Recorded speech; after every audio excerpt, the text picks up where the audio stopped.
لله رب العالمين والعاقبة للمتقين والصلاة والسلام على سيد الأنبياء والمرسلين أما بعد فأعوذ بالله من الشيطان الرجيم بسم الله الرحمن الرحيم قد جاءكم من الله نور وكتاب مبين صدق الله العظيم وصدق رسوله النبي الكريم الأمين ونحن على ذلك لمن الشاهدين والشاكرين والحمد لله رب العالمين.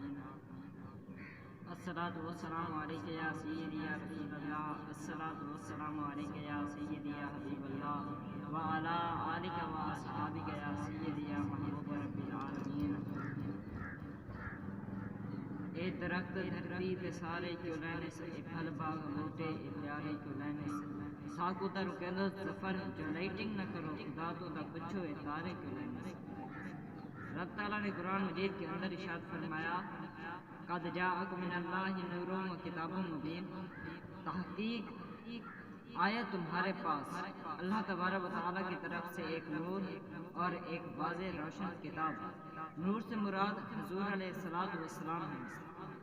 علامہ عسقلانی علیہ رحمہ اس کی تفسیر میں لکھتے ہیں کہ نور سے مراد حضور علیہ السلام ہے اور واضح روشن کتاب سے مراد قرآن مجید ہے.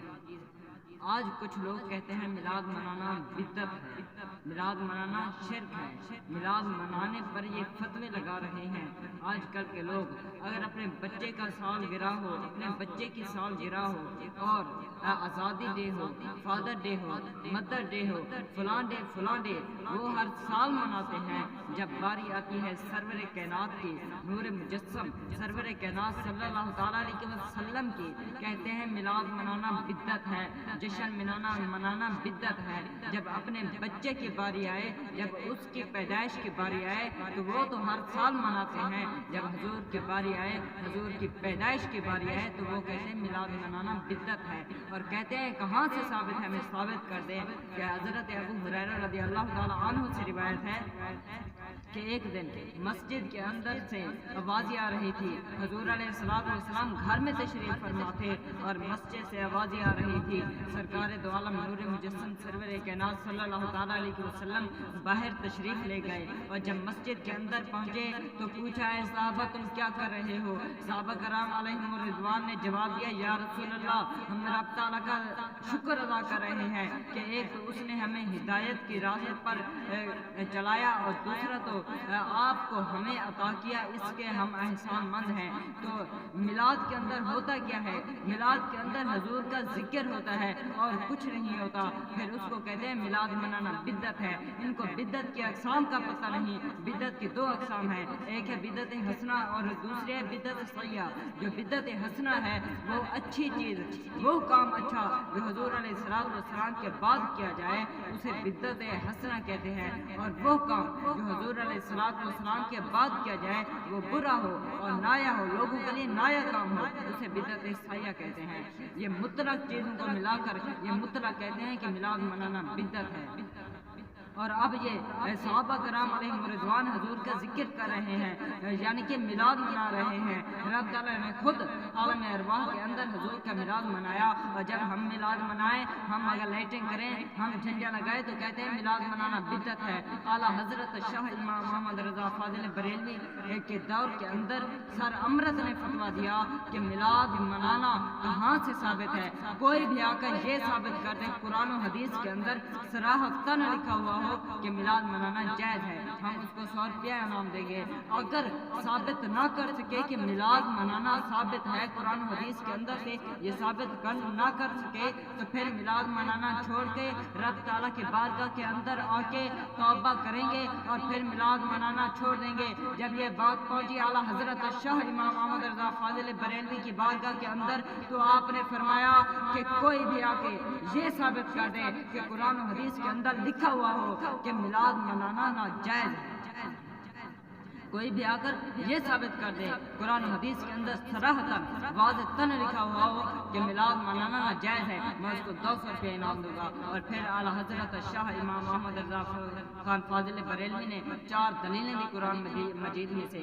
پہلی فرمایا کہ وَأَمَّا بِنِعْمَتِ رَبِّكَ فَحَدِّثْ، کہ جو آپ کو رب تعالیٰ نے نعمت دی اس کا چرچا کرو۔ کوئی بھی آ کر یہ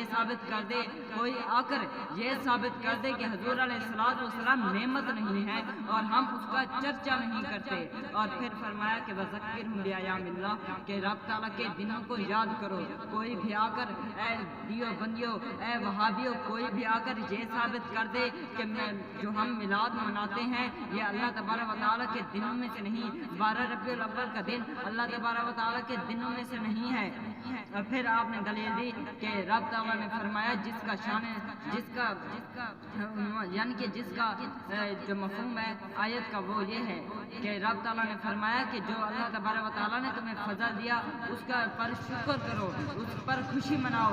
کوئی بھی آ کر یہ ثابت کر دے کہ ہم 12 ربیع الاول کے دن کو خوشی نہیں مناتے۔ اور پھر رب تعالیٰ نے قرآن مجید کے اندر فرمایا جس کا مفہوم یہ ہے کہ جو آپ کو نبی دے وہ لے لو اور جس سے منع کرے اس سے رک جاؤ۔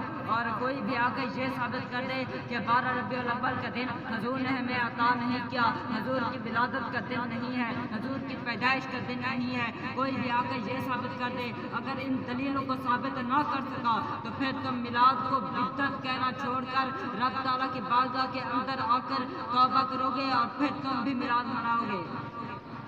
شاعر نے قلم اٹھا کر کیا خوب لکھا، ڈرو خدا سے کچھ ہوش کرو، مکر و ریا سے کام نہ لو، یا اسلام پر چلنا سیکھو، یہ اسلام کا نام نہ لو۔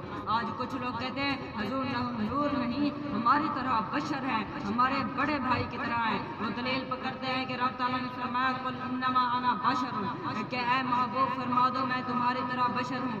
اور پھر کہتے ہیں کہ تم کہاں سے ثابت کر آئے کہ حضور علیہ السلام نور ہیں؟ میں نے کہا اگر تمہاری طرح ہے حضور نور ہے۔ حضرت جبریل امین علیہ السلام کو معراج کی شب لے کر حضرت جبریل امین علیہ السلام کو اکیلے عرش معلیٰ پر گئے، اور پھر حضور تم جب اپنے گھر کی چھت پر چڑھتے ہو اس کے لیے سیڑھی کا انتظام کرتے ہو، حضور علیہ السلام نور ہے، بغیر کسی سیڑھی کے عرش معلیٰ پر گئے، اور جب سدرۃ المنتہا پر گئے تو حضرت جبریل امین علیہ السلام نے عرض کی یا رسول اللہ میری حد یہیں تک تھی، میری منزل یہیں تک ہے، اب آپ آگے اکیلے جائیں۔ جب حضور علیہ السلام آگے گئے تو رب تعالیٰ سے ملاقات کی تو رب تعالیٰ نے آپ کو 50 نمازوں کا تحفہ عطا کیا، جس میں سے آپ نے 45 کروائی معاف، باقی بچی 5۔ تم ان 5 میں سے انہیں 5 نمازوں میں سے تم 2 معاف کرا کے دکھاؤ تو ہم آپ کو نبی مانیں۔ تیرے قدموں میں جو ہے غیر کا منہ کیا دیکھیں، کون نظروں میں جچے دیکھ کے تلوا تیرا، تیرے ٹکڑوں پہ پلے غیر کی ٹھوکر پہ نہ ڈالا، تیرے ٹکڑوں پہ پلے غیر کی ٹھوکر پہ نہ ڈالا، جھنڈیاں کھائیں کہاں چھوڑ کے صدقہ تیرا، وما علینا الا البلاغ المبین۔